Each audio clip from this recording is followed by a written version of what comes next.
Então, continuando a nossa aula. A forma com que as entidades que congregam empresas de pesquisa de marketing encontram para responder a essas questões foi a criação de código de conduta ética. Então, se perguntava muito, por exemplo, uma mesma empresa de pesquisa, ela pode realizar pesquisas para clientes concorrentes? Pode ou não pode? O que vocês acham, gente? Pode ou não pode? Se vocês tivessem uma agência de pesquisa, o que vocês achariam? Vocês poderiam trabalhar, por exemplo, para empresas concorrentes na mesma cidade?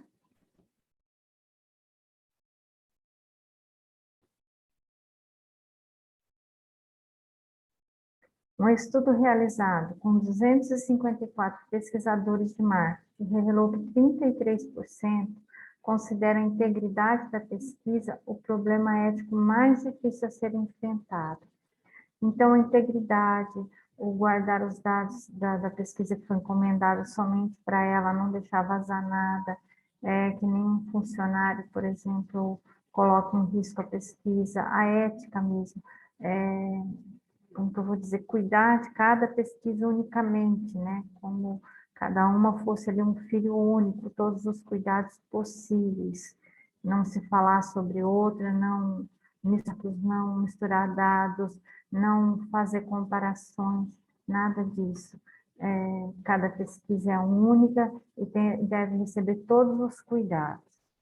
Problemas de ordem ética surgem nas pesquisas quando o pesquisador insiste em utilizar uma técnica errada, pois nem todos os processos de pesquisa e de análise revelam algo significativo. Então, por exemplo, se o pesquisador usou uma técnica errada, chegou dizendo para que a pesquisa, quem que encomendou, de que forma foi, talvez ele já está entregando, né, para o concorrente, né, uma informação que não deveria ser. Quando ele vai dizer para quem quer pesquisa, ele vai dizer para a empresa tal, né, por exemplo, se a minha empresa se chama Floral, digamos, eu tenho uma empresa de pesquisa que se chama Floral. Então, aí, quem está realizando a pesquisa? A empresa Floral, a informação que a pessoa tem é essa, ela vai responder ao questionamento da empresa floral a respeito de determinado produto. Eu não tenho que sair entregando, por exemplo, quem me contratou, para que me contratou, qual o objetivo que ele me contratou. Então, são cuidados que devem existir na hora da realização da pesquisa, tá? Na pesquisa de marketing, os clientes que contratam empresas que fazem pesquisa de opinião também têm a responsabilidade de divulgar, de modo completo e preciso, os resultados da pesquisa e utilizá-las de maneira ética. O público pode ser prejudicado por um cliente que distorça, né, os resultados para promover uma campanha de propaganda tendenciosa. Então, digamos, isso aqui é muito comum em políticos. Então, se você realizou uma campanha, você foi contratado para realizar uma campanha de marketing para ver como que determinado político está em 4 cidades do estado, se está bem votado ou não. Quando a pessoa recebe as suas informações, ela tem a obrigação de passar as informações reais para o público, de como realmente está, qual realmente foi o resultado obtido. Se o resultado for muito ruim, então não informa, mas a partir do momento que a pessoa encomendou, ela também tem a obrigação de passar corretamente os resultados que foram entregues a ela.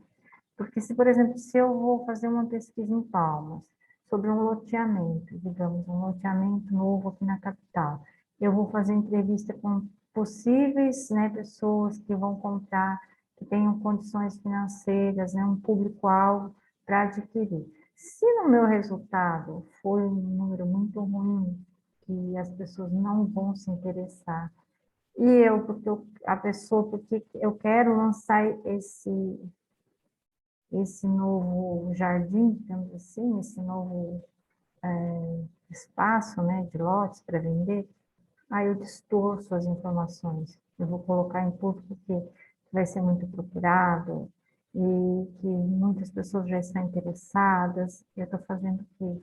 Estou distorcendo as informações para vender o meu produto. Isso é errado. Por quê? Vou prejudicar quem comprou. Então, às vezes, se faz uma, assim, digamos, umas campanhas assim malucas aí que vocês ouvem por aí a respeito de vender as coisas, de que vai estar tudo em promoção, que vai ser uma semana inteira de liquidação, que tudo vai estar. Fizeram uma pesquisa, né, que o público interessado para comprar talvez seja 30%. Foi esse o resultado da pesquisa original. Mas para poder fazer essa feira, para poder lançar, né, esses dias aí de promoção, de liquidação, a pessoa vai dizer que foi pesquisado que 90% dos palmeirenses estão esperando por essa feira, que todo mundo vai para lá. O que isso vai fazer? Vai fazer as pessoas se deslocarem, ir para lá, chega lá. Muitas vezes a liquidação não é o que foi falado, né? Muitas vezes algumas pessoas que investiram num ponto lá não vão tirar dinheiro suficiente para pagar o ponto, vão sair no prejuízo. Então, são coisas que tem que se tomar cuidado. Quando a pesquisa foi feita, foi entregue, a obrigação de quem encomendou a pesquisa também é de passar os dados reais, nunca enganar o consumidor. Decisões éticas. Mas o que é comportamento ético? Persuadir clientes para comprar um produto é ético? As questões éticas podem influenciar a realização ou não da pesquisa? O que é comportamento ético? O que vocês têm para me dizer sobre comportamento ético? O que vocês poderiam pensar? Que comportamento ético, né, das pessoas, das organizações. Vocês já passaram por um comportamento que não foi ético, por exemplo, de uma empresa, a forma que ela agiu com vocês? Vocês já se sentiram lesados por isso? Que ela não cumpriu com a ética? Mesma coisa de você fazer um teste de gravidez num laboratório, você está esperando um teste exato, aí chega lá, teu teste dá negativo e na realidade você está grávida.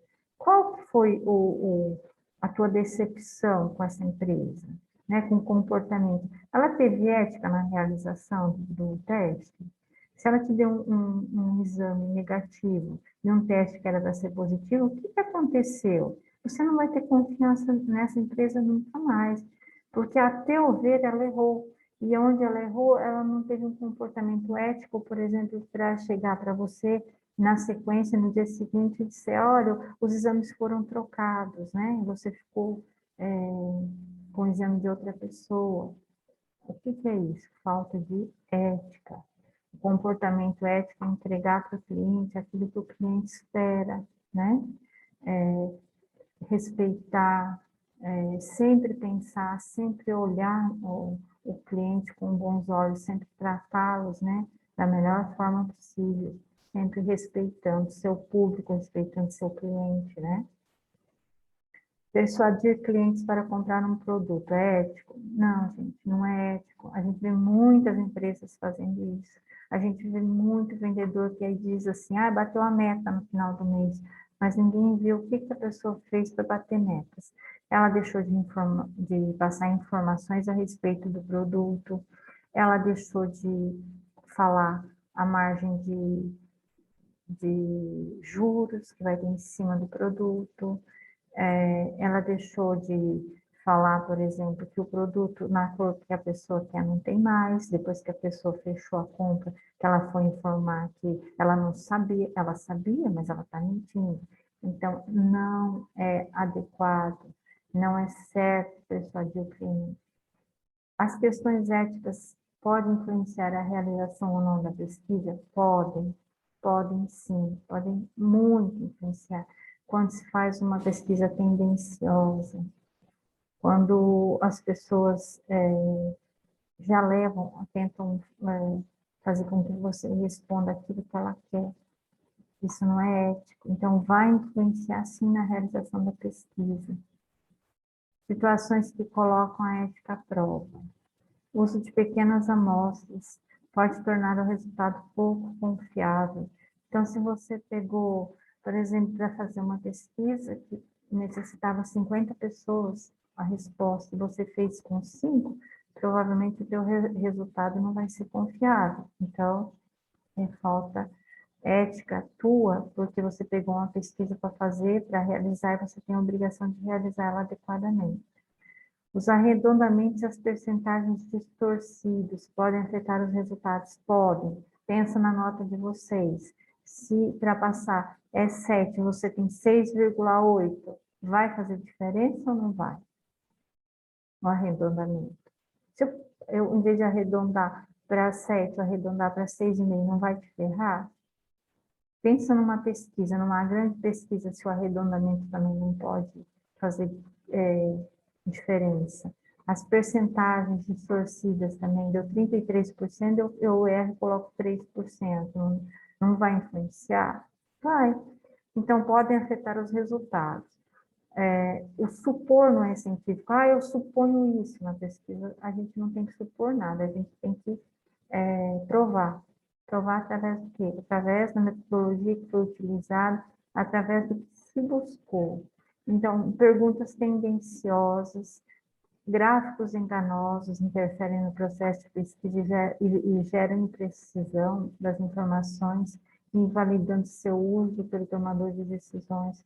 Então, às vezes tem pessoas que, para distrair, né, as pessoas, os interessados na pesquisa usam 3 informações no mesmo gráfico, 4 informações. Isso faz com que, às vezes, a pessoa ela se atenta a um resultado e não se atenta ao outro. Então, isso representa o quê? Que a pessoa, de alguma forma, ela está sendo enganada. Então, tem que ser sempre muito preciso. A ética deve estar presente em todos os passos da pesquisa, inclusive no momento de implementação das recomendações pelo consumidor, pelo administrador. Tem alguém com o microfone aberto, gente.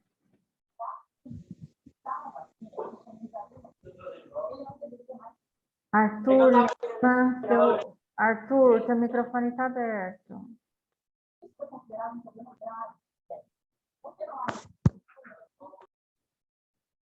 Desculpa, meu áudio estava ligado, eu não percebi. Ok.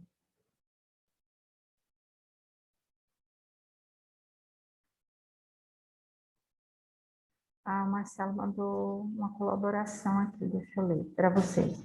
E se comportar de acordo com as diretrizes estipuladas em contrato ou de acordo com as regras de sociedade, agir com a verdade, transparência, respeitando o cliente da melhor forma possível. Sim, a gente vai falar daqui a pouquinho dos acordos, né, dos contratos que devem ser seguidos na pesquisa. Então, a ética deve estar presente em todos os passos da pesquisa, inclusive no momento da implementação das recomendações pelo administrador. Todos os momentos, quando vai iniciar a pesquisa até o momento de entregar, sempre respeitando a ética. A ética em uma pesquisa de mercado é uma necessidade óbvia. Identificaram-se 5 características principais que descrevem as decisões éticas. A maioria das decisões éticas tem efeitos prolongados ou de longo prazo. Por exemplo, quando uma empresa toma uma decisão ética, provavelmente não é só por um dia, uma semana, é por um longo tempo. Na pesquisa é a mesma coisa.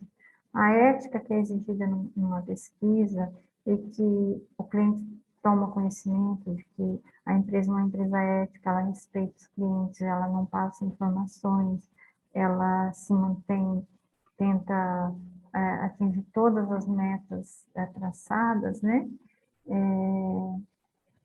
Ela acaba ficando com mais tempo no mercado e com uma visão melhor, né, do comportamento. Há várias alternativas aceitáveis em diferentes graus. Então, a ética, na verdade, algumas pessoas pensam de um jeito ou pensam de outro. No momento que você estipula uma forma ética que vai servir para todos, Então, sempre vai ter uma alternativa aceitável para diferentes grupos, para diferentes graus, por exemplo, de conhecimento, né?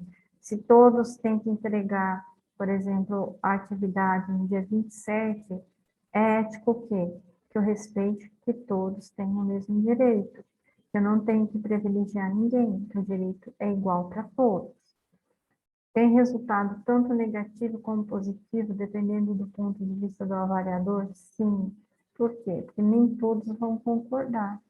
Então, às vezes, as ações éticas que uma empresa toma, outra empresa mesmo, ela vai espernear, vai acusar, vai achar que está errado. Mas o importante é que a empresa, ela veja, né, quais os pontos positivos para a ética dela, né? Se ela, por exemplo, respeita, se ela honra com seus compromissos, tudo isso é importante. Então, é uma forma de se observar a empresa no mercado. E para a gente também, né, no dia a dia da gente. Às vezes a ética da gente é diferente da ética do outro. Então, às vezes a gente é criticado por isso. Se eu não faço, por exemplo, se eu não bebo, e o outro bebe, talvez a minha ética é não vou beber, porque eu estou trabalhando, porque vai me prejudicar, ou porque eu tomo um medicamento, e o outro, às vezes, não se importa se está tomando um medicamento ou não. Então, é, tanto a minha ética, né, vai gerar crítica no outro, como talvez a ética do outro vai gerar uma crítica minha. Deve indicar quais são os aspectos levados em conta para se considerar os resultados como positivos ou negativos. Então, quais os aspectos que se vai se levar em conta, por exemplo, para se ver a ética positiva ou negativa? Não sei se vocês se lembram, há alguns anos atrás, a Ethos foi pega, eu acho que em São Paulo, numa fábrica dela, com funcionários ilegais. Eram pessoas que tinham fugido de alguns países da América, da América do Sul, e foram contratados sem as devidas exigências, né? Ela não contratou com carteira assinada, ela não pagava o que se pagava para os outros funcionários, e isso ficou visto como sendo um trabalho escravo. Então, a marca foi muito prejudicada, prejudicou o nome da marca, prejudicou ela no mercado, porque isso veio a público, né? Eu acho que eram bolivianos ou colombianos, não sei, que eles tinham dado emprego. Então, como que essa empresa estava agindo eticamente? Se para os brasileiros havia uma carteira assinada, havia direitos, né? E para um trabalhador que fazia o mesmo trabalho, que não era brasileiro, ele não tinha esse direito. Qual que era a ética utilizada? Então, se deve indicar, se você tem empresa, né? Você deve dizer a forma que foi feita. O teu funcionário, aquele que foi para campo, para fazer a coleta das informações, houve um critério ético com ele? Ele era um funcionário teu contratado? Você pagou ele? Assumiu todas as despesas que devia assumir, por exemplo, de passagem, de deslocamento, de alimentação? Isso foi feito? Foi ético por parte da empresa? E toda ética tem implicações pessoais. Sempre vai esbarrar com uma implicação de alguém, com algo, né? Igual eu disse, a minha ética talvez não seja a ética do meu vizinho, por exemplo. Cada um respeita de uma forma, cada um vê de uma forma. Então, às vezes, um comportamento que eu julgo ético meu vai acabar ofendendo uma outra pessoa. E no nível empresarial, do mesmo jeito. Às vezes, um comportamento de uma empresa vai acabar levando a, a julgamentos por outro, né? Talvez, quando essa empresa contratou, ela pensou que ela estava ajudando. Ela ficou com o olhar, vou dar emprego para quem precisa, quem não tem uma documentação adequada, quem está passando fome. Não, não vou julgar que o olhar foi errado. mas ela não foi ética por quê? Porque ela não deu os mesmos direitos. À medida que a pesquisa de marketing foi ganhando importância como negócio, os aspectos éticos também foram levados por parte de todos os envolvidos no processo de pesquisa, clientes, agências, entrevistados, estudiosos. A base da aliança e de parcerias estratégicas é a confiança mútua. Um padrão elevado de ética é um padrão elevado de profissionalismo, andando indubitavelmente de mãos dadas. Assim, responsabilidade, compromisso e ética permeiam o processo de pesquisa e o mundo dos negócios. Então, a ética ela deve estar presente sempre. Não importa na vida da gente, na vida dos clientes, na vida da agência, dos entrevistados, e de vocês que estudam, né, que estão presentes, que estão aqui assistindo às aulas, que a ética ela é responsabilidade, ela é compromisso, né? Ela permeia a nossa vida. Qual que é a ética, por exemplo? Imagine eu chegar aqui e ficar falando a nota de vocês de um por um. O que vocês vão fazer? Quem se saiu bem vai ficar todo feliz. Olha, eu tirei 10, com um sorrisão lá na orelha. E quem não tirou? Imagina, chegar e dizer, tal pessoa tirou 1,5. Aí vai virar o quê? A pessoa vai virar chacota, não é? Então, tudo exige ética no nosso trabalho, todo cuidado, né? Todo um olhar pelas pessoas que estão presentes em todos os momentos, né? A gente tem que cuidar e nas empresas também, sempre cuidar da parte ética. Aqui eu vou deixar uma recomendação para vocês, tá? Se você quiser conhecer mais sobre pesquisa de marketing, procure o site da ABEP, né, da Associação Brasileira de Pesquisa. Eles disponibilizam código de ética, cursos, informações e outros. É bem interessante, dê uma passeadinha por lá. Por quê? Eles vão apresentar condutas éticas para vários tipos de pesquisa, vários, não é só uma pesquisa de consumidor. Eles vão apresentar em várias áreas que você precisa realizar a pesquisa, quais são as condutas éticas que são exigidas. Ela sempre também tem cursinho, né, que você pode fazer online. Tem um monte de informações sobre pesquisa. Então, para as pessoas que têm curiosidade de conhecer mais sobre pesquisa, de se aprofundar, que trabalham já com pesquisa, procurem o site, tá? Deem uma olhadinha, né? Pesquisem, né? Olhem, naveguem, né? Conheçam, é bacana, eles têm assim, um olhar bem interessante. A forma que está disponibilizada, também bem criativa. É um site bonito, gente, para navegar é bem gostoso, vale a pena. E para nossa aula de amanhã, revisão, tá? Agora, quem tem perguntas, interromper a nossa Amanhã é o gravação. dia.